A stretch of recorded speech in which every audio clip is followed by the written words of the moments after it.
Sir இன்னைக்கு ஒரு ஒரு செய்தி வந்தது இந்த மாதிரி வாங்குறாங்க, கையொப்பம் வாங்குறாங்கன்ட்டு.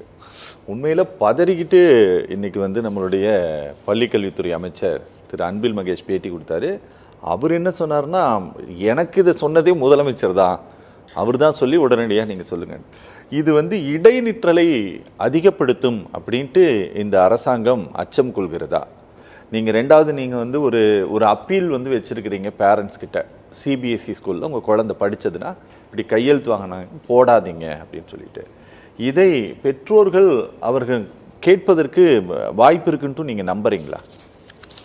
சிபிஎஸ்சி ஏதோ உயர்ந்த சிலபஸ்ன்னு நினச்சி அங்கே கொண்டு போய் சேர்த்துன பெற்றோருக்கு ஒரு முக்கியமான தகவல் பரிமாற வேண்டிய அவசியத்தில் இருக்கும்.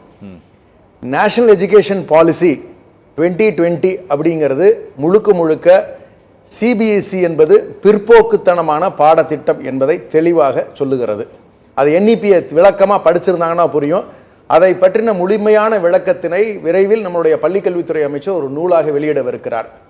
அதில் இந்த பர்டிகுலர் ஆஸ்பெக்டை நம்ம எடுத்து பார்க்கணும். இப்போ 5ஆம் வகுப்பு 8ஆம் வகுப்பில் தேர்வுங்கிறத அவங்க சொல்லியிருக்காங்க. மார்க் 30ன்னு ஃபிக்ஸ் பண்ணியிருக்காங்க. விரைவில் ஒரு வருஷம் கழிச்சு இதை என்ன பண்ணுவாங்கன்னு சொன்னால் 3ஆம் வகுப்புக்கும் தேர்வை இம்ப்ளிமெண்ட் பண்ணிடுவாங்க. ஏன்னா அஜெண்டாவில் என்இபியில் கிளியராக சொல்லப்பட்டதானா ரொம்ப அழகாக சொன்னாங்க. 3, 5, 8 சொல்லப்பட்டிருக்கு. 10ஆம் வகுப்பு போல் 12ஆம் வகுப்பு போல். இது என்னன்னா கொஞ்சம் கொஞ்சமாக இவங்க நுழைக்கிறது. 30ங்கிறத 45 ஆக்குவாங்க. அப்போ நீங்கள் கட்டாய கல்விங்கிறத நீங்கள் நிறுத்திடுறீங்க. இது எங்கே கொண்டு போய் நிறுத்துது அப்படின்னு சொன்னால், இதோட முக்கியமான ஒரு விஷயத்தை தொடர்பு கொண்டு நாம் பார்க்க வேண்டும். 2016 குழந்தை தொழிலாளர் சட்டத்தை இவர்கள் மாற்றி அமைத்திருக்கிறார்கள். என்னன்னா 14 வயதுக்கு கீழ் இருக்கக்கூடிய குழந்தைகளை உங்களுடைய குடும்பத்தில் இருக்கக்கூடிய உங்களுடைய அப்பா, உங்களுடைய அம்மா, உங்களுடைய அத்தை, உங்களுடைய மாமா, உங்களுடைய சித்தப்பா, உங்களுடைய சித்தி இவர்கள் செய்கின்ற தொழில்களில் நீங்கள் வேலைக்கு பணியமர்த்தலாம் அப்படின்னு குழந்தை தொழிலாளர் சட்டத்தில் நீங்க 14 வயதுக்கு கீழ் இருக்கக்கூடிய குழந்தைகளை ஈடுபடுத்தலாம் என்று 2016 நீங்கள் சட்டத்தை அமல்படுத்தி விட்டு 2020 நீங்க நேஷனல் எஜுகேஷன் பாலிசியில கரெக்டா பாருங்க, அந்த 14 வயசுங்கிறது இங்க கரெக்டா 8வது. அப்ப ஒரு குழந்தை 3ஆவதுல ஃபெயில் ஆகுதுன்னு வச்சுக்கோங்களேன், 5ஆவதுல ஃபெயில் ஆகுதுன்னு வச்சுக்கோங்களேன், அவங்க சாமானிய குடும்பம், பணக்கார குடும்பத்தெல்லாம் விட்டுருங்க சார், ஒரு சாமானிய குடும்பம் கஷ்டப்பட்டு சிபிஎஸ்சியில் கொண்டு போய் சேர்த்துட்டாங்க. சமையல்காரன்னு வச்சுக்கோ ஒரு பேச்சுக்கு, அவர் குழந்தைய சேர்த்துட்டாரு, அந்த குழந்தை ஃபெயில் ஆயிருச்சு 5ஆம் வகுப்புல. நீங்க 5ஆம் வகுப்புல நீங்க 6ஆவது என்ன சொல்லிடுறீங்க? ஃபர்ஸ்ட் ஏதேனும் ஒரு கைத்தொழில் ஒன்று கண்டிப்பா கத்துக்கணுங்கிறத 3ஆம் வகுப்புல இருந்தே சொல்லி தரணும்னு சொல்றாங்க. 6ல இருந்து கட்டாயமாக்கிட்டாங்க. அப்படே எதுக்குடா அங்க போய் ஒரு வேலையை நீ கத்துக்கிட்டு இருக்கிறதுக்கு, கம்முனு இங்கே காய்கறி நறுக்க வந்துடுறான்னு சொல்லி அடுத்த கட்டத்துக்கு நீங்க நகரத்துக்கான ஒரு முயற்சி பண்ணிடுறீங்க. இல்லப்பா அப்பா நான் பாஸ் பண்ணிடுவோம்பா, உடுப்பா இந்த ஒரு தடவை உடுப்பா நான் பாஸ் பண்ணிடுறேன்பா அப்படின்னு ஆபீசர் போய் நடவடிக்கை எடுக்க முடியாது. எப்படி எடுக்க முடியும்? அவர் குலத்தொழில் சமையல்காரரா இருக்காரு. அதுல திருத்தம் கொண்டு வந்தாச்சு. அப்ப நீங்க காய்கறி நறுக்கிறதுக்கு அந்த பையன் போலாம், தப்பு இல்ல. தச்சு வேலைக்கு போலாம், எந்த வேலைக்கு வேணாலும் போலாம், எதெல்லாம் அனுமதிக்கப்பட்டிருக்கோ. அவங்க அப்பா அம்மா சித்தப்பா, சரி அவரு தான் போகலனாலும் அவங்க சித்தப்பா கடைக்கு அனுப்பிடலாம், பெரியப்பா கடைக்கு அனுப்பிடலாம், மாமா கடைக்கு அனுப்பிடலாம். இது என்னங்க சட்டம் இது? அப்ப குலக்கல்வி முறையை நேரடியாக இவர்கள் திணித்திருக்கிறார்கள். அப்ப அதற்கான வழிவகை செய்வதுதான் இவங்க இப்ப கொண்டு வந்திருக்கக்கூடிய இந்த திட்டம். இப்ப 14 வயது அப்படிங்கிறது சரியா சொன்னா 8ஆம் வகுப்பு. நாங்க என்ன சொல்றோம், நீங்க ஸ்கில் டெவலப்மெண்ட் இன்னைக்கு நம்மளுடைய வானதி சீனிவாசன் அக்கா அவர்கள் சொல்லுகிறார், ஏன் 10வது 12வது கூட அப்ப தேர்வு வேண்டாமே அப்படின்னு சொல்றாங்க. அக்காட்ட நான் கேட்கிறேன், அக்கா எந்த வயசுல தேர்வு எழுதணுங்கிறத நம்ம நிர்ணயம் பண்ணணும். நீங்க நீங்க ஒரு 8 வயசு குழந்தைகிட்ட நீங்க போய் தேர்வு எழுதுன்னு நீங்க சொல்லுனீங்கன்னா அது தப்பு. எதுக்கு கல்யாணத்துக்கு 21 வயசு நம்ம நிர்ணயம் பண்றோம்? அப்பதான் அந்த பருவம் வருது, அதுக்கு பிறகு பண்ணாதான் சரியான முடிவுகள் அவங்க எடுப்பாங்கன்னு நினைக்கிறதுனால அந்த 21 வயது நிர்ணயம் பண்றோம். அப்ப அது மாதிரிதான் இந்த விஷயத்தை பொறுத்த வரைக்கும் நான் சொல்றேன், நானு அந்த குழந்தை 8ஆம் வகுப்பு வரை உறுதியாக நம்முடைய மெட்ரிகுலேஷன் சிலபஸ்ல இருக்கக்கூடிய குழந்தைகளுக்கு நாம் பாதுகாப்பை வழங்கி விட்டோம். ஓகே, புரியுது. சிபிஎஸ்சியில் இருக்கிற பிள்ளைங்க தயவு செஞ்சு மேற்கொண்டு 2 தகவல்களை நான் சொல்ல விரும்புகிறேன். என்சிஇஆர்டி சிலபஸ்ல அமெண்ட்மெண்ட்ஸ் நிறைய பண்ணிக்கிட்டு இருக்கிறாங்க. அந்த அமெண்ட்மெண்ட்ல நான் சொல்றேன், நான் நீங்க முகல்ஸ் எந்த அளவுக்கு நம்ம மேல ஆக்கிரமிப்பு பண்ணாங்க, ஒரு போர் தொடுத்தார்கள், அந்த அவர்கள் சம்பந்தப்பட்ட விஷயங்கள் எல்லாம் எடுக்கப்பட்டு விட்டன. அப்ப சிவாஜியை நீங்க ஹீரோவா சொல்லணும்னா நீங்க முகல் சேர்த்து போரிட்டாருன்னு சொல்லிதான் ஆகணும். அப்ப நீங்க முகல்ஸ் எடுத்துட்டீங்கன்னா யாருக்கிட்ட சிவாஜி சண்டை போட்டாரு? தானே சண்டை போட்டுக்கிட்டாரா?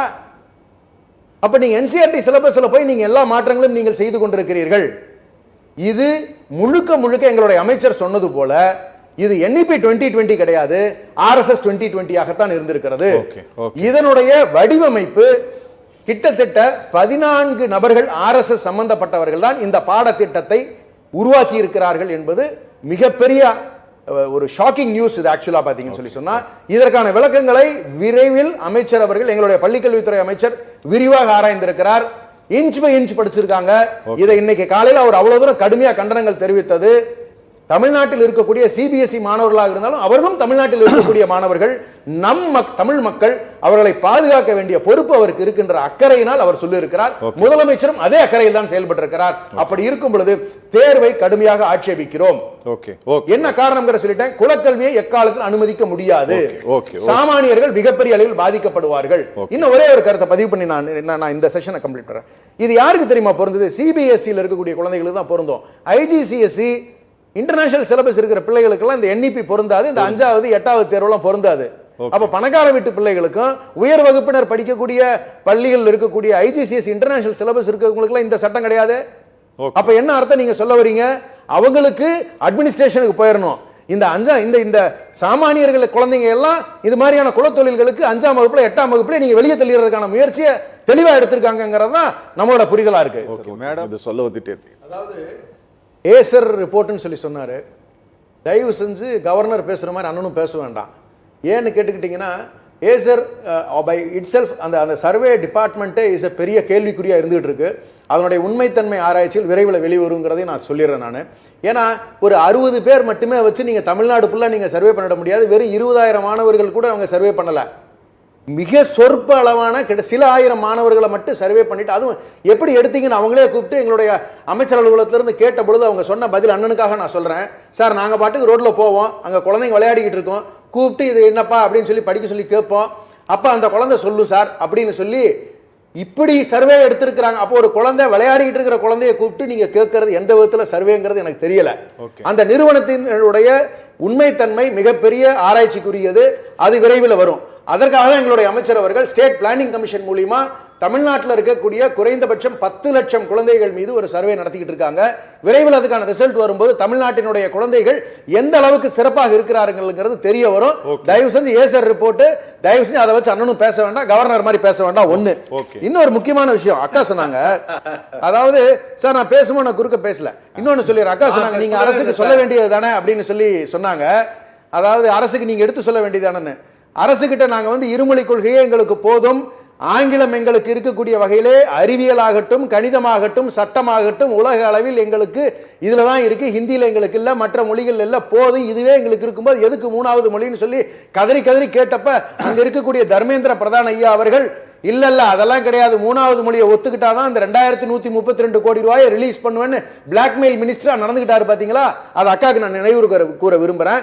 இப்படி மிரட்டுகின்ற தோணியில் தான் ஒன்றிய அரசினுடைய நேஷனல் எஜுகேஷன் பாலிசியை இம்ப்ளிமெண்ட் பண்றதுல அவங்க குறியா இருந்துகிட்டு இருக்காங்க.